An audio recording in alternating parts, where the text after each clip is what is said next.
Hi, everybody, and welcome to the LA Strong Return and Rebuild Community Update Series hosted by Mayor Karen Bass in partnership with Councilmember Tracy Park. Tonight, we have a number of presentations. We'll wrap up within the hour, though, so that everybody can get to dinner. We truly appreciate you joining us, and we'll go ahead and talk through some ways that you can participate in both American Sign Language as well as closed captioning. First off, you can go ahead and click the interpretation globe at the bottom of your slide and click on American Sign Language. You should then be able to see the interpretation in a video screen that pops up. If you need closed captioning, we also have that option. Go ahead and click on the link provided in the chat function here in Zoom, and you'll be able to see closed captioning across the bottom of your screen after a brief delay. Next slide. Human individual assistance extended to March 31st. You can also view all of the previous webinars as well as tonight's webinars on Mayor Karen Bass's YouTube page. You can find that at youtube.com/@mayorofla/videos, or you can use the QR code that you see on your screen to go ahead and go to that page now. You can also click the link in the chat, but we do record all of these videos and make them available to all of you. So we want to make sure that everybody knows that, and you can refer back to these videos at any point in time. Next slide. Tonight, we're going to hear about some upcoming deadlines, as well as hear a bit of a deep dive from our housing department on new and ongoing renter protections. We'll also hear an update from Caltrans on Pacific Coast Highway. But first, we're going to hear from Mayor Karen Bass and Councilmember Tracy Park. We have many experts on the line today, and they are able to answer your questions regardless of if they are on the topics on your screen or not. You are welcome to use the Q&A function that is provided through Zoom. All you do is click the bottom of your screen. There is a Q&A question mark, or you can click on the globe or the More button and be able to access that. Now we'll go ahead and take down the slides and welcome the Mayor of Los Angeles, Karen Bass. Good evening, everyone. I hope everyone is doing well. I want to thank you for joining us tonight. And the first thing I want to talk about, though, is the rain is back. Everybody knows that, but you may not know that it's supposed to be particularly heavy on Wednesday night until Thursday morning. So a flood watch has been issued citywide. And so we're taking extra precautions, of course, to shore up the burn areas, to clean out the catch basins, and to mitigate possible debris flows and mudslides. So today at 1 o'clock, the city sent evacuation warnings to burn areas. Additionally, the LAPD is knocking on doors to issue targeted evacuation orders. And of course, if they miss you, they will leave a door hanger there. These evacuation orders will go into effect tomorrow morning at 7 a.m. through 6 p.m. on Thursday. Just when we thought we were past the rains, it seems like we are going to be in this for a while. So these are measures that we're taking to combat the impact of the rains and to keep everyone safe. So please sign up for alerts through Notify LA to receive updates from the city. So to date, more than 10,000 feet of concrete barriers and more than 6,500 sandbags and other erosion control measures have been put in place throughout the Palisades, and the Bureau of Sanitation has been conducting storm preparedness measures citywide, including maximizing plant flows to relieve the sewer conveyance system and have extra staff on standby. DWP crews are also on standby to respond to power outages. And I know that the power has been on for a while and the water, and I hope that everything is going well. And if not, and you're having any problems, please let us know. So far, we've helped more than 500 Angelenos apply for financial assistance in our various centers. Today, I was at the Impacted Worker Center in Leimert Park. I've been to 4 of them now in different parts of LA. And so there are resources that continue to be available, but we have some deadlines. Tomorrow, there is a deadline, March 12th, for the LA Region Small Business Relief Fund, $2,000 in LA Region Worker Relief Funds, and LA County Household Relief Grants. So especially for people who worked in the homes in Palisades or worked on the grounds are also were employees at some of the small businesses. They can go to the Impacted Worker Center and apply for those resources, but the deadline is tomorrow. December 31st, we did get deadlines extended from SBA for the physical disaster loan application. That was extended until March 31st. It should have already expired by now. And then the deadline has been extended for FEMA financial assistance application. And I will tell you that there is also, I wanted to give you some feedback on the ROE, the right of entry forms. And I have a message here, just bear with me for a second, from our esteemed supervisor, Catherine Barger, who tells me that per Department of Public Works county staff, here is how many ROEs were sent to the Army Corps yesterday. So that means then that you filled out your form, but that form then is processed by the county. And after it's processed by the county, then it goes to the Army Corps of Engineers. So 88 forms were passed to the Army Corps of Engineers from the Palisades. Now there were 135 from Eaton, but 88 from the Palisades. So we need to make sure that we are processing and you're getting your ROE forms turned in. We want to have a goal of about 300 to 350 per day. So the county needs to process more because they actually have the ROE forms, but they need to process more. So I discussed that with the supervisor, and they're definitely going to step up to make sure that that happens. The other thing that worries me are people who have not either opted in or opted out, because if you miss these deadlines and if you don't either opt in or opt out, and there is a lot of debris that's on your property, at some point in time, you are going to be financially responsible for that. And so I would just encourage everybody, please, please, please follow up with your ROE form, and we'll continue to talk to the county about increasing the speed in which they process these forms and turn them over to the Army Corps of Engineers. So I hope that these calls are helpful to you. Again, we only want to deliver the information that is useful to you. So please let us know if we're on the mark or if we need to improve or add or subtract anything that we're doing. So thank you very much, and we will see you on Thursday. Thank you, Mayor Bass. And now we'll have Councilmember Tracy Park share a few words.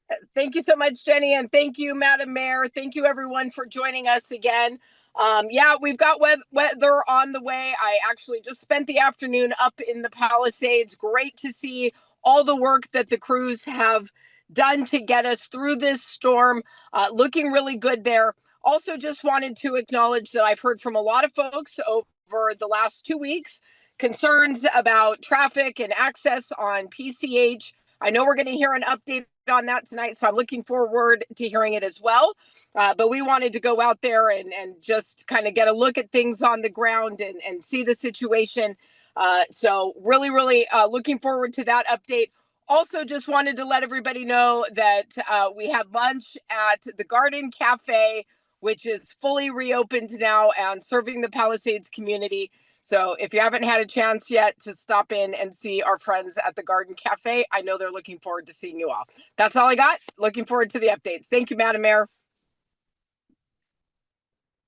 Thank you, Councilmember. And we can go ahead and put the slides back up. We have some reminders for everybody tonight. So first up, we do have multiple deadlines tomorrow. So if you are a small business owner or a nonprofit, we have a fund that is available for you.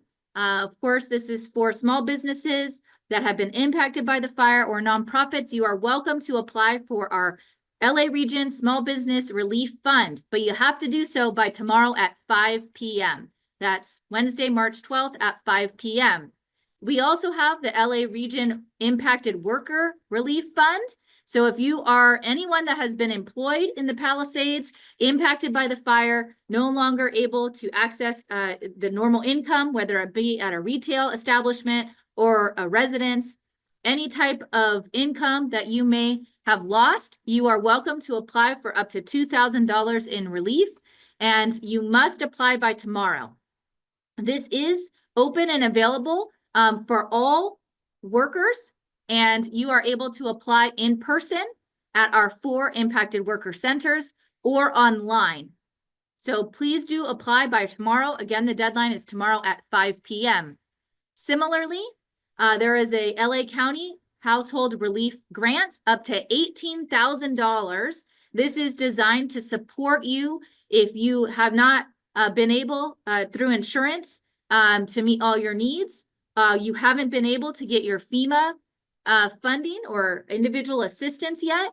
You have another source of potential support pending a variety of factors, but you can definitely apply online for the County Household Relief Grant. Again, you have to apply by tomorrow at 5 p.m., Wednesday, March 12th. So we hope that everybody on the line not only applies if you are in need, but also tells your neighbors, your friends, and your employees about these funds and their availability. And we encourage everybody to go to the links in the chat to apply today, as well as stop by our Impacted Worker Center. There are 4 of them, one in East LA, South LA, the Valley, as well as West LA. And we hope that you'll be able to do that tomorrow before the deadline at 5 p.m.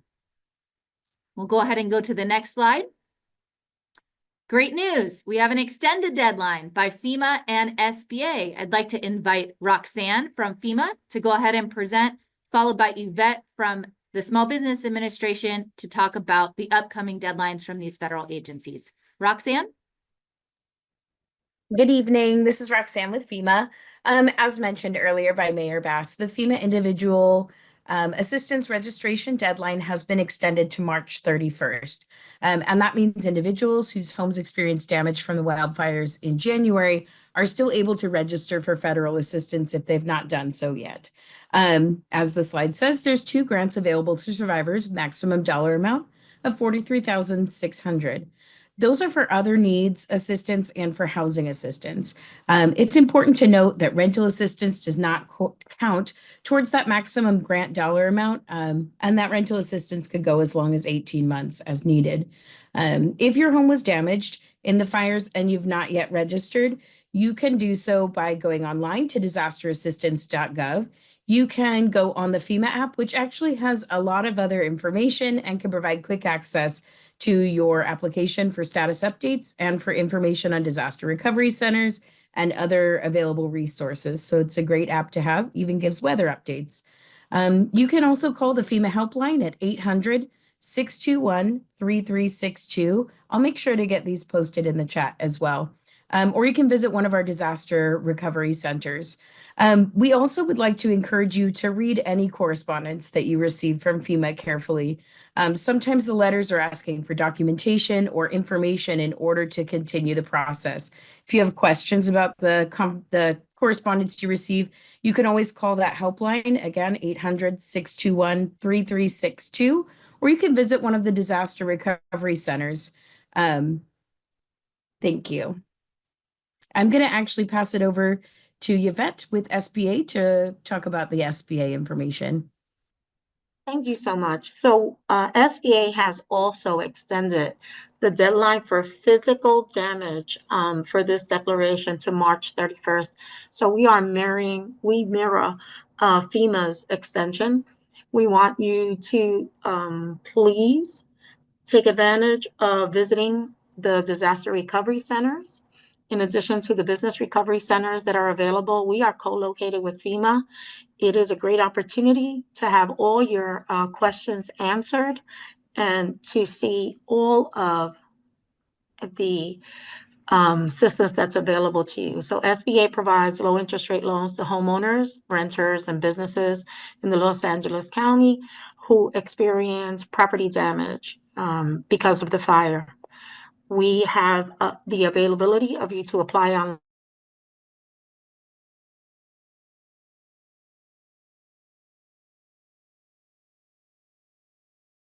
You lost your sound. Uh-oh. So our team member from the Small Business Administration, seems like we've lost her sound. Roxanne, go ahead and tag in. Yeah, I'll go ahead and continue. So just again, that SBA provides those low interest loans to homeowners as well. It can be a little bit confusing because we think Small Business Administration, so we immediately think businesses. They are at the disaster recovery centers, which the locations have been posted in the chat. You can also go online to apply for sba.gov/disaster. It's also important to note with the SBA registration availability that individuals in contiguous counties are able to register for that SBA assistance. And that would be the 4 counties that touch Los Angeles County as well.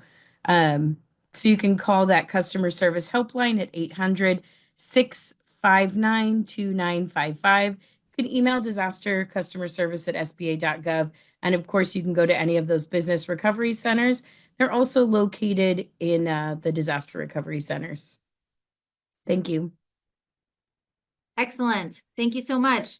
Our next deadline, also March 31st, is again a reminder to fill out your right of entry form and submit it to County Public Works, or your opt-out form if you are not opting in. But we highly recommend that you opt in to the Army Corps of Engineers private property debris removal for your personal residence. And we look forward to many more people continuing to submit those right of entry forms. Don't forget, March 31st is the deadline. All right, with that being said, I'd like to go ahead and introduce our colleagues at the Los Angeles Housing Department. Marcella is going to present to us on eviction protections and tenant protections. Marcella, take it away. Thank you, Jenny. Hi, everyone. I'm Marcella. Good evening. So I'm going to go over 2 protections that are recent. The first one, as you see on the screen, is the Los Angeles County Board of Supervisors approved a countywide eviction moratorium in response to the January wildfires, prohibiting evictions for non-payment of rent for qualifying tenants through July 31st. Qualifying tenants are those that lost wages due to one of the following, which you could see here. Either your place of employment was destroyed or rendered uninhabitable due to the wildfires, or your employer has laid you off or reduced working hours, or maybe you had a business and your clients in the wildfires, which resulted in a loss of income. Next slide. So if you meet one of those requirements, you also have to have lived in your unit since before January 7th, had at least loss of at least 10% of your average monthly household income immediately before January 7th, and enrolled in or have applied to a wildfire relief program and applied for unemployment benefits or any other income assistance programs. And you must have a 2024 household income equal to or less than 100%, 50% of the area median income, which is for a family of 4, you would have to make less than 147,300. For a family of 2, it's 117,850. So in order to be protected, not only do you have to meet these qualifications, but you have to notify your landlord in writing. And there's a template right here on the website. You could use this template. You must give it to your landlord within 7 days of rent due for each month that you cannot afford to pay the rent. And so there was a date here if you weren't able to pay the February rent that you had to give notice by March 4th.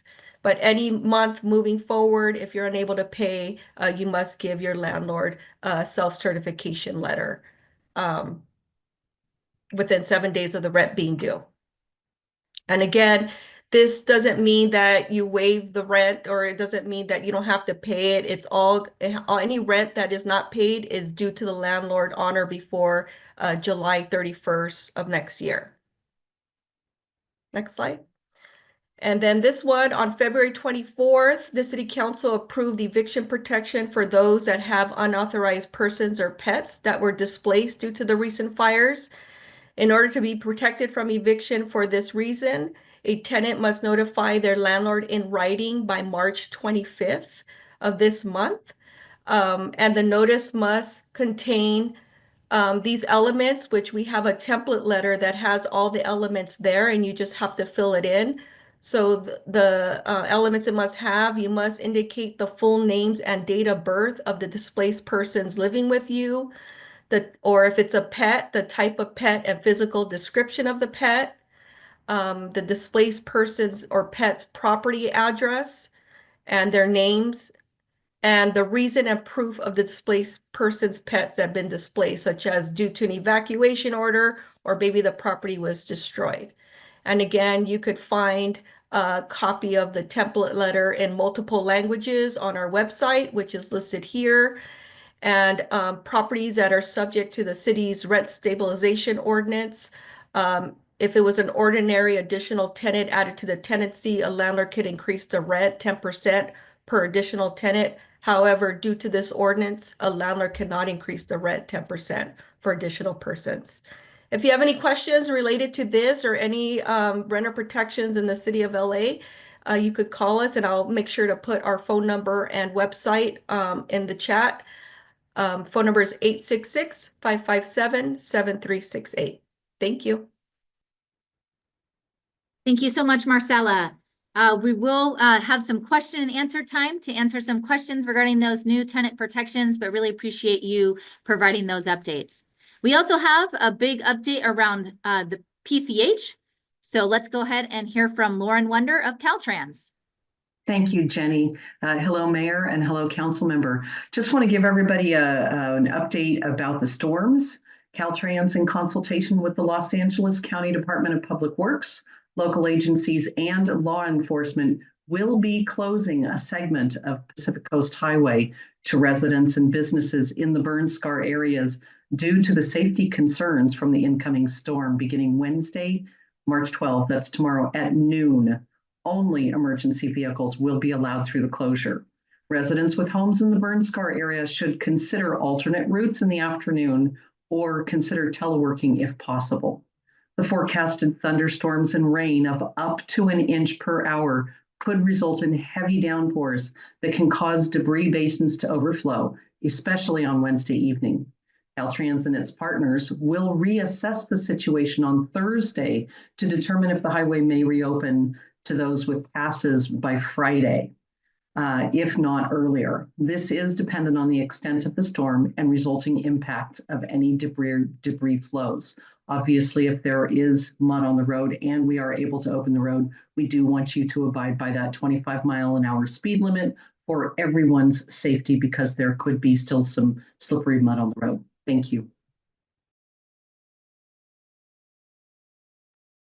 Thank you, Lauren. So big news, as a reminder, PCH is going to be closed partially, or it will be closed due to the weather in a specific segment.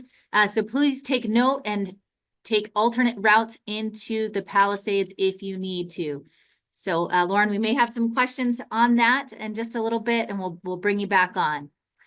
We do want to provide a reminder. We announced this on our last webinar, but if you weren't able to go this past weekend, we do have another opportunity to attend a workshop in person hosted by Insurance Commissioner Ricardo Lara. This is an opportunity to talk to your insurance company. Many of them, if not all of them, will be on site, including the FAIR Plan. So we encourage everybody with insurance questions to please head on down. This particular session is happening in Pasadena at John Muir High School this Saturday, March 15th from 10 a.m. to 6 p.m. If you have any questions regarding insurance, we hope that you're able to make it. There was a session in Santa Monica this past weekend on March 8th, and I know many of you were able to attend. Again, this is another one in Pasadena this coming Saturday. If you cannot make it, you can always call the Insurance Commissioner's office at 800-927-4357. And with that, we are going to move into our Q&A session. I know that there are some questions related to access of Pacific Palisades. So I'm actually going to invite Commander Whiteman onto the screen to answer the question from Tracy Seriton. This question is about curfew. Commander, are you able to come on screen? Commander Ryan Whiteman? Okay, Commander, we'll come back to you with that question. Oh, there you are. So, great. We see you. Excellent. Sorry, That's I'm okay. having some technical. That's okay. So- So that we have a question from Tracy Seriton, who is asking, Is there a curfew for Pacific Palisades residents? If so, can you visit your property at any hour? And she's specifically asking this in order to potentially avoid long delays by going late at night and Yes, so forth. yeah, So and for residents in particular, how can they access their properties, and can that be at any point in time? so residents that have passes that have been issued through the various or the various ways that we've been giving out passes since the start of the residents only reopening, they can visit at any time. We have traffic control checkpoints that are manned 24 hours a day, and when you go to the checkpoints, they'll vet your information, and you'll be able to get into the area for residents. Okay, so anytime, if you have a pass and you're a resident, you can go through the checkpoint and get into the Palisades. Yes. Thank you, Commander Whiteman. Okay, we're going to move on to some questions regarding some of the tenant protections that were shared. So if we could have Marcella from the Housing Department come back on video, that would be excellent. We have a question, actually a clarifying question from one of our residents here. I think that there was a statement made that the eviction protection was in place all the way through next July. So I just want to clarify, is it next July or is it this July, 2025 or 2026, in regards to the eviction protections for non-payment of rent? So if you are a renter and you were impacted by the fires economically and can no longer pay your rent, and you live there prior to January 7th when the fires broke out, are you able to stay, protected with the eviction protection through this July or next July? So the non-payment of rent eviction protections is good until this July, July 31st. And then a tenant has to pay back the rent before next year, before July 31st of 2026. All right, so that's important. So you are able to use that self-certification letter that we put into the chat and give that to your landlord, as well as go through all the procedures, and you're able to pay either partial rent or have some protections from evictions if you're not able to pay any rent at all through this July 2025. And then you have until next July 2026 to actually pay back whatever you weren't able to pay. That's correct. Excellent. Thank you, Marcella. All right, so there is another question in regards to specifying what exactly do you have to submit if you are an individual who is housing new pets or new family members or others, extended family in your home, and that's not allowed on your current lease. What do you need to do, and when do you need to do it by? So I'm assuming this question is for those hosting additional tenants that were impacted by the wildfires, right? The provision I just went through. Correct. So you just have to submit that template letter. We have a sample of it. I went over everything that needs to be included in the letter, but we have it all ready for you. So if you click on that link, it has everything there, and you just have to fill it out, and you must provide it to your landlord before March 25th in order to be protected from eviction for that. And if you live in a rent stabilized unit, your landlord cannot increase your rent, which would normally be a 10% per additional tenant, but it would not apply for this situation. All right, so March 25th, everybody, that's a new deadline that we're making sure that everybody's aware of. You have to do it by March 25th. This is not a rolling deadline or an issue where you could just figure it out next month. But by this March 25th, you have to submit that to your landlord in order to be covered by this new law in the city of Los Angeles that provides protections for those that may be welcoming others, whether they be pets or whether they be other relatives or friends into your home, but that may not be allowed in your current letter of the law in your lease. So now we have this law in place, but you have to submit that information to your landlord by March 25th. in order for you to be covered by this new law in the city of Los Angeles. Thank you so much. Okay, we're going to invite Colonel Saucer from the Army Corps of Engineers to the stage here. Colonel Saucer, are you able to come on video, please? Excellent.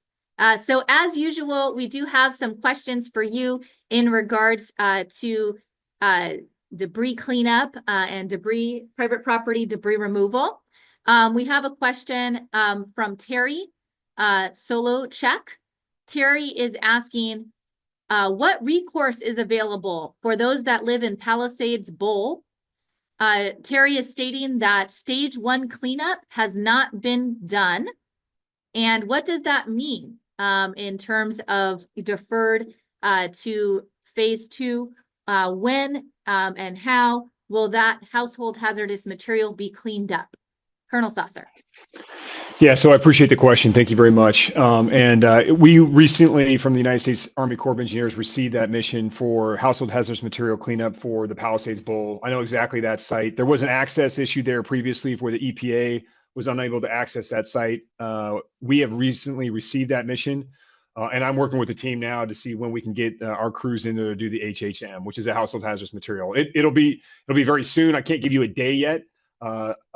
Unfortunately, we received this a little bit later than we would have liked. And so now that we do have the mission, we're going to accomplish it as soon as we can. All right. Thank you, Colonel Saucer. All right. I'm going to invite our colleagues at the DWP to answer some power questions. John Vanacore, if you're able to come on screen, we'd much appreciate it. So there is a question in regards to undergrounding of power. John, when will that be happening? And can you confirm that power will be going underground? There is a question from Peter Standish, who is asking, how come we're seeing these new poles and power lines be installed across the Palisades? We've been hearing that there's going to be, underground lines. So why are we seeing these new power lines installed? Are these temporary? And are they going to be buried later on? John. Hey, well, thank you, Jenny, for having me. I do want to let everybody know that, yes, in fact, we are in the process of designing the underground system. But in order to provide power to the people that are currently in the rebuild state or have a standing structure, we were required to put in power poles to feed them as quickly as possible. Undergrounding takes a long period of time to open up roadway, coordinate with other utilities. So the fastest way to provide power in the shortest amount of time was to utilize poles. So yes, they are temporary. And yes, we are moving towards an underground system. All right, excellent. And then there's another question, John, regarding the utility center at the Palisades Rec Center. The utility center has recently opened. Thank you for your leadership on doing that and making sure that the utilities, any utility requests is easily accessible by residents of the Palisades. There's a question about how long will that utility center exist there at the Palisades Rec Center? And I know that question we may not have a very clear answer to at this point. In part, we want to listen to the community so that we can determine how long that utility center is in place versus when the park comes back in action. But can you tell us a little bit about the utility center, why it's there, the value of it being in the Palisades in particular, and then any thoughts you have on how we listen to the community in terms of thinking about where it might go next, et cetera. So the UROC, Unified Utilities Rebuild Operations Center, was erected or put in place to get all the utilities in one place. So if there is questions, the residents of the community could come up there and discuss it in person and not have a interaction over the internet. We've been serving probably around 20 to 25 people per day. It's been very successful. A lot of people like the interaction with people directly. I will tell you at this point, we are coordinating with the Parks and Rec, their staff, to make sure that we're coordinating to make sure we're not in each other's way. I do know that there is a small group of people that would like to see the park reopened, and we're going to coordinate with them to make sure that we're in coordination. So we're not in each other's way, but we still have the presence needed. So the folks that are still having questions have access to us.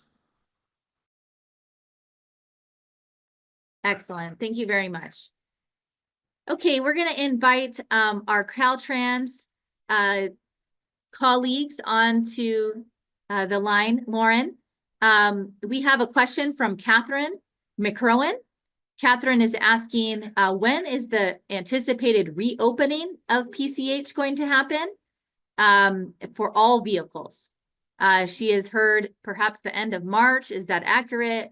How can we guide our residents in the Palisades about that question? Lauren, you're Sorry, on. I thought I had unmuted. Thank you for the question, Catherine. That is a top of line question. It really is dependent on the production of the debris removal and the stabilization of the road. So we don't have a specific time. We really need to see what happens with these storms and how fast the private contractors, the U.S. Army Corps contractors can remove that debris, and that we can get back more toward normal and allow the public in, hoping it can be sooner rather than later. Okay, thank you. And Lauren, can you also share the specific portions of PCH that will be closed to everyone starting tomorrow? Sure. Same limits as before, where the pass holders are checked. It's at Chautauqua Boulevard on the east end and Carbon Beach Terrace on the west end. And remember, this is what we call a hard closure, meaning no one is allowed in there except emergency responders. I don't need to remind everybody of the very dramatic video of the poor LAFD car that was washed out to the ocean. We don't want that to happen again. Thank you. Thank you very much, Lauren. Appreciate that. I'd like to invite our FEMA colleagues. Roxanne, please come on the screen. There is a question from Elaine Leppies.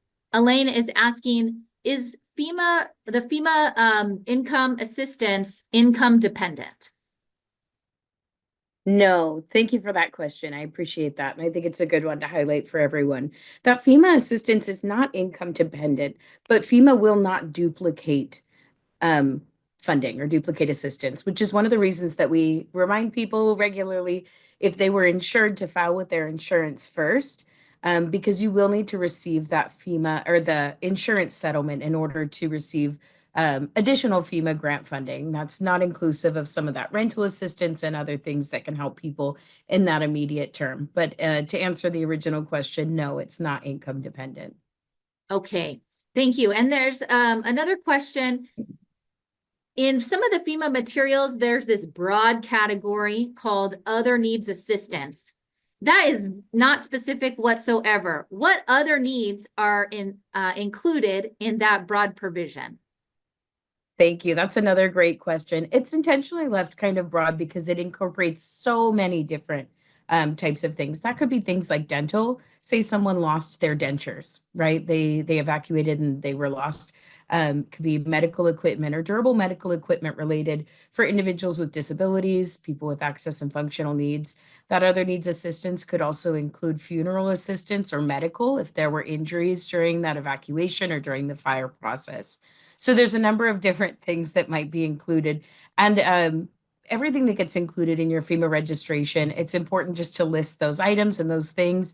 If they didn't get listed in your original application, you can visit one of the disaster recovery centers or call the registration line, that FEMA helpline, 800-621-3362, and discuss those with someone and have them potentially added to your registration. Say you just didn't know that something was destroyed until later. Thank you. Excellent. And then one more question regarding the rental assistance that's available. What are some of the parameters regarding that? Anything that people need to know about what types of support they could anticipate. And then you also mentioned the duration of time that could be provided to. So can you repeat that? Certainly. Another great question. The rental assistance is based off of the HUD fair market rate. I don't have that dollar amount with me right now, but it is based on that rate. And that's something that can be provided to you if you call that 800 number or if you go to one of the disaster recovery centers. So people would be looking for rentals or properties that fall within that. That assistance is available up to 18 months, but again, each and every application and situation is kind of done on an individual basis. So it would depend on your individual situation. Thank you. And last question for FEMA. We have a question from Matt Andrews. Matt is asking, if we've only received a portion of our rebuild insurance money, can we still apply for FEMA for the money available or the grant? Or do we have to get 100% of the insurance rebuild money and then get the FEMA grant? That is such a great question. The FEMA registration deadline is March 31st. So it would take an extenuating circumstance for you to be able to register after that deadline. We encourage everyone to register right now, as soon as possible, for FEMA assistance. It doesn't mean that they'll disperse funding right now, but it means that you've started the process. So they'll go through all of those documents and other things, and then you would provide that documentation as you receive it. And from there, they'd be able to determine other needs assistance or underinsured amounts that they may be able to assist with. All right. And one final question for FEMA. There has been a lot of talk on some of these webinars as well as other forums where people have said, I got a denial letter and I'm not sure why I was denied. I feel, upset about that denial. Is this a final decision? So why are people getting these denial letters? Is it a final decision? And what should they do if they receive this denial letter? Absolutely. Thank you again. Another great question. That was one of the things that I mentioned during that very first slide when the slide came up, is that we would encourage you to read all that correspondence carefully. Sometimes it can be confusing because it will say denied, but if you read the letter in its entirety, it's not necessarily always a denial. It's just denied for now until they verify information. So we'd encourage you to read that letter in its entirety and do your best to understand what it is that they're looking for.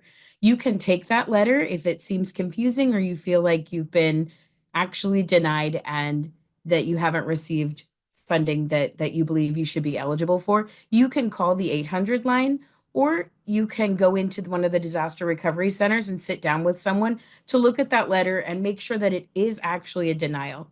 And no denial decision is absolutely a final decision because you can file an appeal and there is an appeals process. Again, you can get assistance with understanding that process by calling the helpline or by going into one of the disaster recovery centers. More information about that appeals process is also available online. Thank you so much, Roxanne. We really appreciate your partnership, and you could get off the hot seat now. I'm going to ask Colonel Saucer, as usual, there's more debris removal questions as well as right of entry questions for you, Colonel. So we'll bring you back on screen. We had a question from Rob Zahara and a variety of other folks. Rob is asking about the deadline of March 31st to submit the ROE paperwork. We understand that that's the deadline. At the same time, there are some people who would potentially change their mind after that point in time. For example, they decide that after they submit their ROE, they want to opt out. And so the question is, can you still opt out before the work is started on your property? Or do you have to opt out by March 31st? This is one of the easier questions out there. I appreciate the question. It's incredibly important. So thank you very much. So plainly stated, if you opt in, you can opt out at any point before work starts. So it doesn't need to be before March 31st. So if we give you a 72-hour call, a 24-hour call, or the day of before work starts, you have the opportunity to opt out. Now, once you do opt out, and then that is after March 31st, then you would not be able to opt back in. But the front side of that question, you do retain the right at any time to opt out before the work begins. Thanks. All right, thank you. Roxanne, we're going to invite you back to the stage because there's a lot of FEMA questions in the chat here. So perhaps we can tackle many of the ones that have been raised all at once, and everybody else can benefit from that information. So Kim Lane is asking, if I initially received FEMA housing assistance, and then I received insurance money due to the timing and ability to submit the paperwork and so forth, do I need to pay FEMA back? Thank you. That's a great question. So again, everything is on a case-by-case basis. What I would recommend doing is making sure that you provide all documentation as soon as you receive it to FEMA so that they can determine if there's been a duplication of efforts. In some cases, people are asked to recoup funds, but again, it's on a case-by-case basis. So what I would recommend for you is to bring your documentation to a disaster recovery center, to use that FEMA app to load it directly into your application, or to call the helpline and speak with someone directly about your registration. All right, excellent. Thank you. Another question from Eileen Carey. Eileen is asking, will FEMA pay the cost to have a house remediated of ash and soot? Insurance is not covering these costs, and these are standing homes. People want to move back into them. Is that something that FEMA will cover the cost of? Thank you. That's a great question. I've heard a number of different conflicting answers on this question. So what I'm going to recommend that you do is to register with FEMA if you haven't already, and provide that information directly to FEMA about the damage that exists in your home that's a direct result of these wildfires. And from there, FEMA will be able to make a determination based on your individual situation. All right. Yes. Please do take advantage of the Disaster Recovery Center in person. Folks are there to help you and walk through some of these questions case by case, and have real people there for you 9 a.m. to 7 p.m. at Westwood and Pico. That's the closest Disaster Recovery Center. Another question, Carlin MacArthur is asking, how can we prove insurance funds will not cover the rebuild without plans that may not be available for many years? How should folks deal with this ambiguity or uncertainty around what insurance will fund or not? And how do they go about proving those things to FEMA? How would you generally answer that type of question, Roxanne? Thanks. Those are some difficult questions, and they're really going to come down to people's individual registrations. What I would recommend doing is getting any estimates that you have possibly available to you through those insurance companies, to ask your insurance company directly this type of information, and to also understand that sometimes the process of receiving FEMA assistance is not immediate, right? And so people do need to wait until they get those insurance documents and submit those. And understanding your question indicates that it could be a considerable amount of time until you have those plans or those things available to you. I would recommend going to a disaster recovery center and speaking with someone about your individual registration, because there are so many things that differ on case-by-case basis. We just recommend that as you receive information, anything documenting that there could be a length of time before you receive additional information, those are the types of documents that I would submit to your application, either through the app, in person at the Disaster Recovery Center, or by calling the helpline. And the Disaster Recovery Center really is my favorite way to do this, because there's so many other organizations and people present who can help with lots of different things at those centers. It's really a one-stop shop. Excellent. And a follow-up question to the question regarding, the delay in time. Another question is here about the length of time that the FEMA appeal will stay open. So some of these things are dependent on insurance, dependent on getting that information from your insurance companies, which could take years. So if that's the case, is it possible for the FEMA appeal period to be elongated or actually take that entire time? This is a question from Lucy Goldenhirsch. Will FEMA keep the appeal alive until there's a determination as to what insurance will actually pay? It is my understanding that the FEMA appeals process does go significantly longer than the registration process. So as long as you're registered for FEMA by that registration deadline, which is now March 31st, the end of this month, there is a significantly longer window to do an appeals, or to do an appeal for funding that you believe is incorrect or not up to the amount that you thought you would have And that appeals process can be a little bit challenging, but again, you can get assistance with that at the Disaster Recovery Center or online once the Disaster Recovery Center is closed, because the appeals process will be available longer than those recovery centers are open. Though the 800-621 FEMA 3362, it spells FEMA for those of us old enough to remember when letters spelled words in phone numbers. You can call that helpline at any time. It is open year round, regardless of whether your disaster registration period is closed. So there is a much longer length of time for the appeals process. All right, and we have a question from Kristen Yamera, as well as Bianca Nicolisu. They're both asking about FEMA inspectors coming out to the home. Kristen is asking that she keeps hearing from FEMA that an inspector cannot visit her home because it shows that it's under a mandatory evacuation. So how can they get an inspector to come out? And what's the process to go about communicating that to FEMA that, you know, they can come on down? She also asked, will they need a contractor pass to enter? Which may be answered by another expert here on the line. And then another question in regards to the inspections is Bianca's question. Bianca is asking, FEMA has not released the results of the inspection performed over a month ago.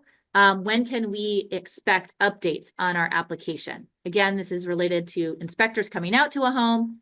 How can we get them to come out? And also, how can we get the information from their inspection? And what timeline do you anticipate for that? Great questions. So the FEMA inspectors are they're out in the field and they're doing those home inspections. And there's a variety of ways that FEMA can also do those inspections. So they don't always have an individual who will go out if it's clearly, you know, in a neighborhood they've been able to identify has been completely destroyed. As for an inspector not being able to come out because it's marked as being an evacuation zone, that would be something I would call the helpline about, or visit a disaster recovery center. That may be an individual situation. I'm not sure if you've heard from neighbors or others that they're having the same experience, but that would definitely be something to stop into one of the disaster recovery centers or call that 800 line about. And as for a length of time for inspection reports to be released, those should be available in the application. If you're able to visit one of the disaster recovery centers, call that 800 number or look on the FEMA app at your application status. If it still says it hasn't been released, that may be something that you need to individually speak with someone about your application. Something maybe has gotten stuck in the process, and I don't have access to that today. So definitely always recommend going by that disaster recovery center or calling the helpline. Thank you so much, Roxanne. Tonight you have been answering lots of questions on FEMA related matters. We appreciate you being here. I'd like to bring back on Lauren Wonder from Caltrans. Lauren, I know you've answered some of these questions in the chat, but I think that people are interested in hearing this information verbally from you as well. So we have a question from Ashley. Ashley is asking, can you discuss if you foresee parts of PCH opening while some areas remain residents only? Meaning PCH could open, you know, to a certain point, maybe Sunset Boulevard for the public, but after that, it's residents only. What can you say about any signs of reopening parts of PCH at any point in time? Lauren. That's a really good question. It really depends on the production rate of debris removal, and in concert with our partners, if that makes sense, to move the limits. We can certainly look at that, and we're always looking at some hybrid situations, some mitigation that helps the community recover. It's not just recovery from the debris, it's also recovery in business and lives. So yes, that could be a possibility, but we really need to do this in concert with all of the parties who have access to all of the other roads and what makes sense for the community as a whole. All right, and then the last question for tonight, another individual is asking, can you please reiterate where PCH will be closed? What are the street intersections? It will be closed, hard closure tomorrow starting at noon from what street to what street? Sure, no problem. At the east end, it'll be Chautauqua Boulevard where the passes are being checked right now, all the way up to Carbon Beach Terrace at the west end. So same limits as before. Excellent. So again, tomorrow, starting at noon, PCH will be closed to all vehicles except emergency vehicles. So please take note and enter the Palisades through alternate means. At this point in time, we're going to go ahead and wrap up our webinar this evening. Please go ahead and check out our frequently asked questions page. If we could put that slide back up and put that information into the chat. We are taking note of all the questions that you all submit on a regular basis. And so we do have a frequently asked questions page that we are updating regularly based on the questions that you all pose and the answers provided during these webinars. Please scan the QR code here on your screen or go to the link in your chat or on the screen. Next slide. We also have another community briefing this coming Tuesday, March 18th. Given the Thursday Pacific Palisades Community Council meeting, we are going to skip our Thursday community briefing this week, but we will resume next Tuesday, March 18th at 5 p.m. So we invite everybody to join us to hear the updates from the city, county, federal, and state partners. We appreciate you participating. Next slide. And again, as a reminder, we do record all of these webinars. You're able to watch them at Mayor Bass's YouTube page. That's available at youtube.com/@mayorofla/videos, or you can use the QR code or the link that will be provided in the chat, or just, type into your browser YouTube Mayor Karen Bass, and you'll be able to find all the recordings from all of our webinars. You can watch those, press pause on the screen, get all the information that you need from those recordings. We want to thank everybody for joining us this evening. Again, we'll see you next Tuesday. We appreciate your time, and we wish you all the best in our rebuilding process. We are here for you to get home as quickly as possible. Thank you so much.